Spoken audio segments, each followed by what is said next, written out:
Bismillahirrahmanirrahim. Para jamaah Bapak Ibu yang dimuliakan oleh Allah Subhanahu wa taala, kita akan melanjutkan kajian kita, yaitu masih tetap dengan kita tema orang-orang yang rugi hidupnya. Karena memang kita berusaha untuk membedah Al-Qur'an terkait dengan ayat-ayat yang menjelaskan karakter ciri-ciri orang-orang yang rugi, celaka hidupnya.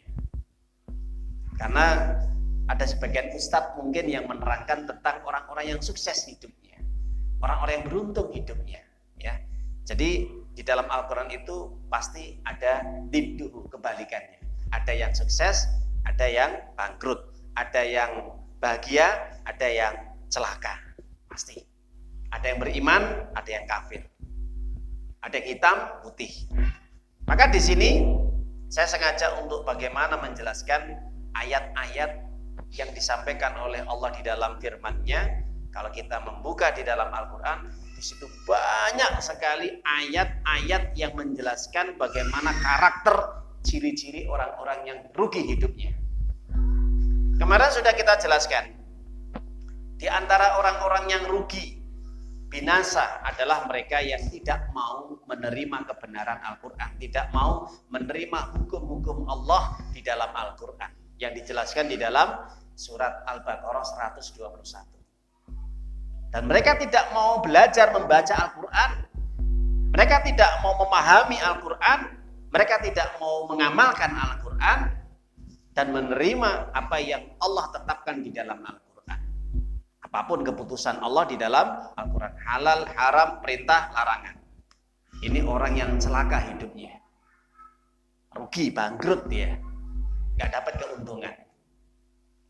Selanjutnya para jamaah Bapak Ibu, dijelaskan di dalam Al-Quran, di antara orang-orang yang bangkrut, rugi, binasa hidupnya adalah siapa? Mereka yang tidak mau mengikuti agama Allah, bahkan mencari selain dinullah. Dinullah, apa din? Din itu pengertiannya luas, ya. Nanti akan kita sedikit jelaskan. Di dalam Al-Quran surat Ali Imran surat yang ketiga ayat 85 Allah mengatakan, wa may yabtaghi ghairal islami dinan fala yuqbala minhu wa huwa fil akhirati minal khasirin.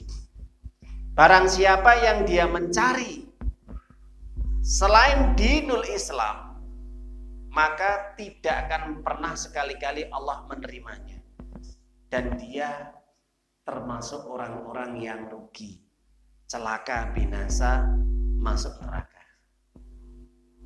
Jadi terkait dengan ayat ini kita pernah mendengar ya, tapi akan kita kupas insyaallah berdasarkan tafsirnya.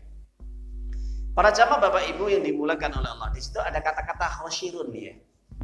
Nah, kata-kata khosirun, khosaro, ya, yakhsharu atau yakhshuru, khushrun, khosirun. Nah, ini orangnya, pelakunya. Jadi mereka yang mencari selain dinul Islam tidak akan diterima sama Allah selama-lamanya, dan dia termasuk orang yang rugi, binasa, celaka, masuk neraka. Siapa yang mengatakan? Allah. Baik. Para jamaah Bapak Ibu yang dimuliakan oleh Allah, apa kata-kata din? Maknanya kata-kata din itu banyak sekali. Din itu bisa jadi keyakinan. Din itu juga termasuk akhlak. Din itu juga termasuk hukum. Din itu juga termasuk hari kiamat. Din itu juga peraturan. Din itu juga konsep, ya, dalam mengatur kehidupan manusia. Dan din itu juga adalah pemahaman dan juga pemikiran. Jadi jangan ditafsirkan din itu hanya agama, luas, ya, luas sekali.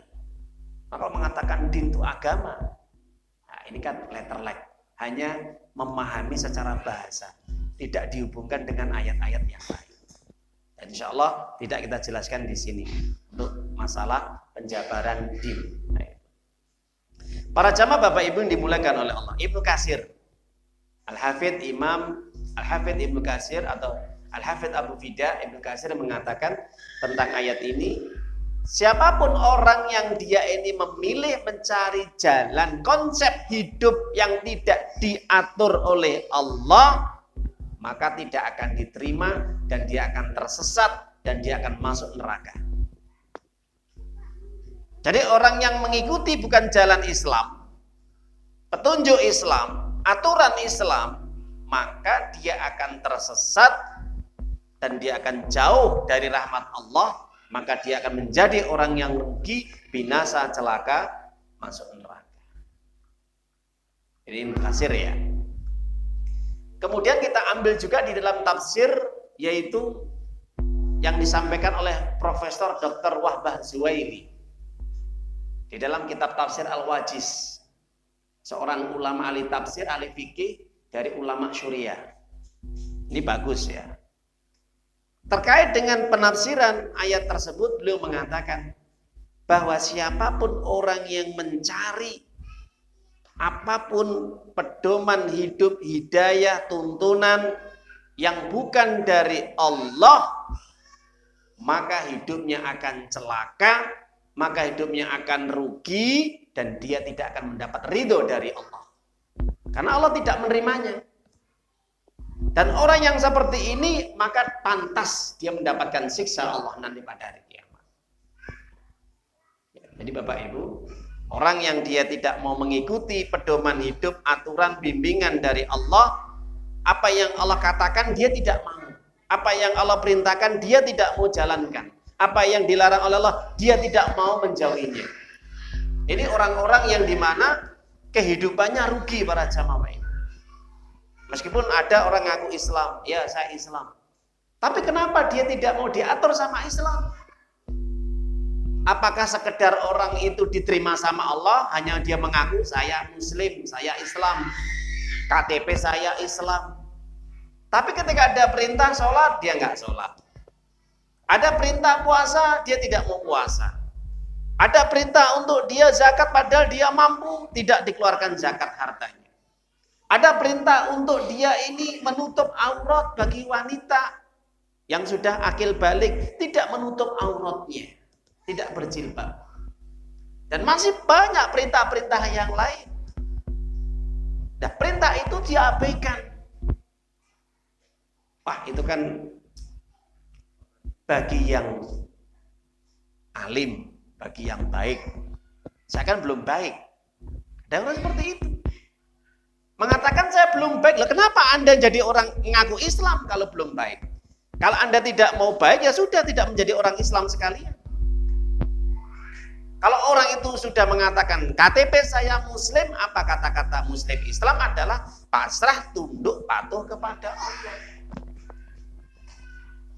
Jangan dia ini mengatakan, melabelkan dalam dirinya, saya tetap Muslim, sama seperti kalian, tapi saya belum siap untuk menjalankan ibadah. Ini kira-kira antara ucapan dan perbuatan ini tidak sama. Antara hati dan ucapan perbuatan juga tidak sama. Ya mungkin dia masih meyakini dalam dirinya kalau dia menjadi orang Islam. Saya masih yakin, saya Islam, saya yakin dalam diri saya. Tapi ketika ada perintah Allah tidak dijalankan.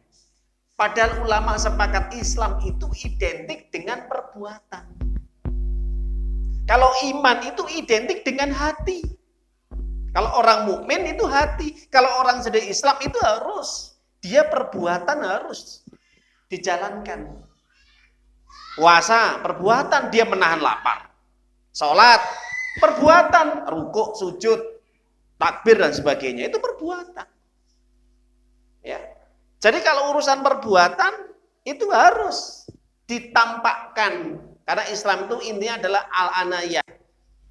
Ya, jadi dohirnya harus tampak.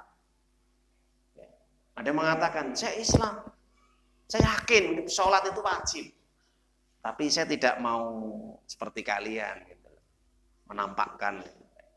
Ya, itu nggak bisa. Islam itu harus dohir. Al-ibadah bid-dohir, ibadah dengan dohir, itu Islam. Kalau iman, Al ibadah tuh bil qalbi, dengan hati, keyakinan. Kalau iman itu misalnya keyakinan. Nah itu. Makanya kalau orang-orang musyrik itu ketika ditanya, kamu yakin nggak dengan adanya Allah? Iya yakin, tapi mereka tidak mau mentauhidkan Allah.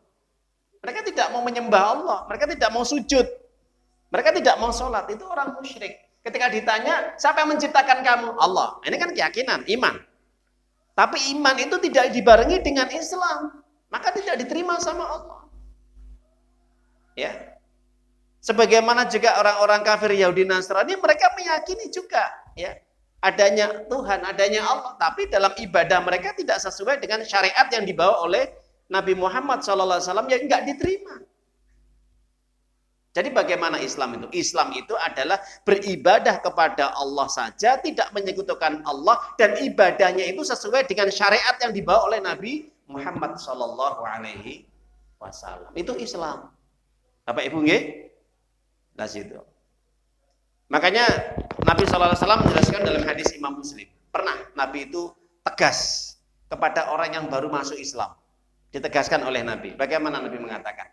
Walladzi nafsi biyadihi la yasma'u bi Muhammadun, la yasma'u bi Yahudin wala Nasraniyun. Demi Allah yang jiwaku ada di tangan Allah. Tidaklah agama Yahudi dan Nasrani ketika dia sudah mendengar ajaran Islam yang aku bawa, petunjuk Al-Quran dan sunnah-sunnahku, thumma mata lam yu'minu billati ursiltu bi ila kana min ashabin nar. Kemudian dia tidak mau mengikuti peraturanku, syariatku, kemudian dia mati, maka masuk neraka dia. Bagaimana para jamaah Ibu? Ini hadis Nabi ya. Orang yang sudah mendengar ajaranku tidak mau masuk Islam, atau kalau dia sudah menyatakan sebagai Islam tidak menjalankan apa yang aku contohkan, yang aku syariatkan, maka dia mati masuk neraka. Ngaku Islam nggak diterima sama Nabi.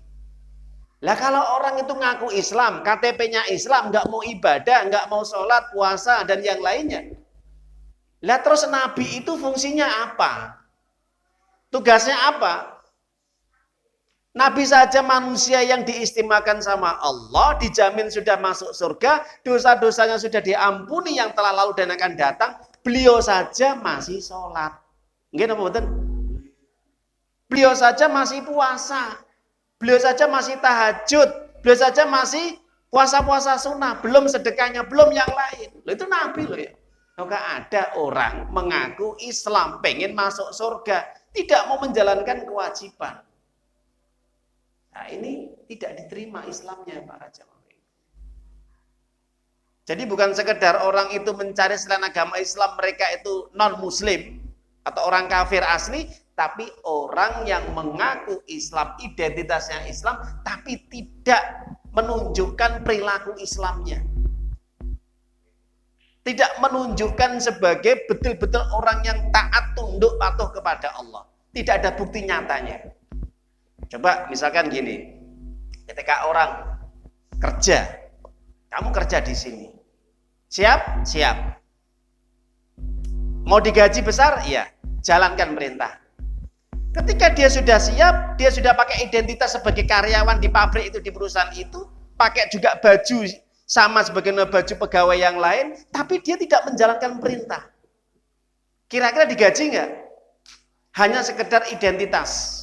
Pakai baju, ya baju sebagaimana karyawan yang lain, tapi dia tidak mau menjalankan perintah. Aturan-aturan di dalam perusahaan tadi, pabrik tadi tidak dijalankan. Bagaimana bosnya, manajernya akan menggajinya? Berarti kamu kadzab, pendusta. Hanya sekedar pakai baju, tapi kamu tidak mau melakukan semua aturan-aturan yang ada di dalam perusahaan pabrik ini.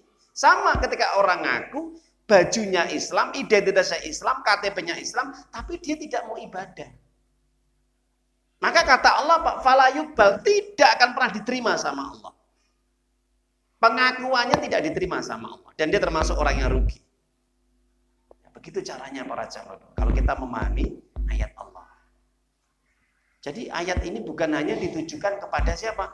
Orang-orang kafir saja, asli non-muslim. Tapi yang ngaku Islam, tapi dia tidak mau menunjukkan kebaktiannya dia, ketundukan, kepatuhan, kepasrahan dia kepada Allah. Buktinya mana? Allah kan menuntut, buktinya mana kamu menjadi orang Islam? Padahal kata Nabi SAW, Allah itu tidak melihat bentuk jasadmu, harta-hartamu, rupamu yang bagus, enggak. Yang dilihat, dinilai sama Allah itu apa? Perbuatan dan imanmu. Imanmu dan perbuatanmu, wujud nyatamu itu yang dinilai sama Allah. Entah kamu dari mana, enggak penting bagi Allah. Kamu dari Ethiopia, Afrika, dari Eropa, dari Asia, dari Indonesia, Malaysia, dari Brunei, manapun warga kamu, negara kamu, wilayah kamu, itu nggak penting bagi Allah. Kulit kamu hitam, putih, merah, nggak penting bagi Allah. Kamu pesek, bangir, mancung, nggak penting bagi Allah. Kamu belolok ataupun kamu sipit, nggak penting bagi Allah. Kamu keribu, lurus rambut kamu, nggak penting bagi Allah. Kamu kaya, miskin, nggak penting bagi Allah. Yang penting apa? Imanmu dan amal perbuatan. Itu yang dinilai sama Allah. Bisa jadi orang kaya, orang sukses, punya kedudukan, wajahnya tampan, kulitnya putih, bersih, bagus. Tapi hina di mata Allah, di hadapan Allah. Kenapa? Karena dia tidak menjadi orang muslim yang benar. Gak mau sholat, gak mau puasa, gak mau ngaji, gak mau taat tunduk kepada Allah. Hina dia. Sebaliknya orang yang hitam, pesek, mungkin gak bangir, rambutnya keribu, mungkin kadang-kadang baunya apa, pekerjaannya cuman hanya ya cari ya sisa-sisa sampah itu. Tapi apa yang terjadi? Setiap panggilan adzan hayalah shalah dia datang salat berjamaah. Dia terus membuka HP-nya untuk melihat kajian-kajian YouTube atau mungkin dia datang ke pengajian. Ini lebih mulia di hadapan Allah. Meskipun di hadapan manusia, apa itu pekerjaan kamu? Kamu hitam, kamu pesek, kamu nggak ganteng, kamu nggak tampan, kamu nggak kaya. Karena Allah tidak menilai manusia itu dari apa? Status, kedudukan, fisik, bentuk, rupa, harta, bukan. Itu nggak penting bagi Allah. Kenal dengan Bilal bin Rabah. Bilal bin Rabah itu nggak bagus, nggak ganteng, hitam, keribu. Tapi apa yang terjadi? Menjadi manusia yang paling mulia di hadapan Allah. Kenapa? Karena ketaatan dia kepada Allah dan cintanya dia kepada Nabi Muhammad SAW. Apapun yang dicontohkan Nabi, dijalankan. Apapun yang dipraktekkan Nabi, diikuti oleh Bilal bin Rabah. Menjadi manusia yang paling hebat di sisi Allah. Bahkan bisa mengungguli sahabat-sahabat yang lain. Ingat, itu bukan penilaian bagi Allah masalah-masalah duniawi. Tapi yang dinilai sama Allah dipandang oleh Allah apa? Iman dan amal perbuatan kita. Itu muslim, itu Islam. Jadi para jamaah ibu, agar hidup kita tidak menjadi orang yang rugi, maka tunjukkan bakti kita, keseriusan kita, ketaatan kita, kepatuhan kita kepada Allah. Apapun perintah Allah dijalankan, jangan ditawar. Ingat, apapun perintah Allah dijalankan dengan ikhlas. Jangan ditawar. Kalau sampai berani nawar perintah Allah, ingat, hidup kita tidak akan pernah bahagia dan hidup kita tidak akan pernah diberkahi oleh Allah. Itulah termasuk orang-orang yang rugi nanti kalau masih menawar perintah Allah. Perintah jalankan, larangan tinggalkan, itu selesai. Insya Allah dia akan menjadi orang-orang yang mulia nanti di hadapan Allah.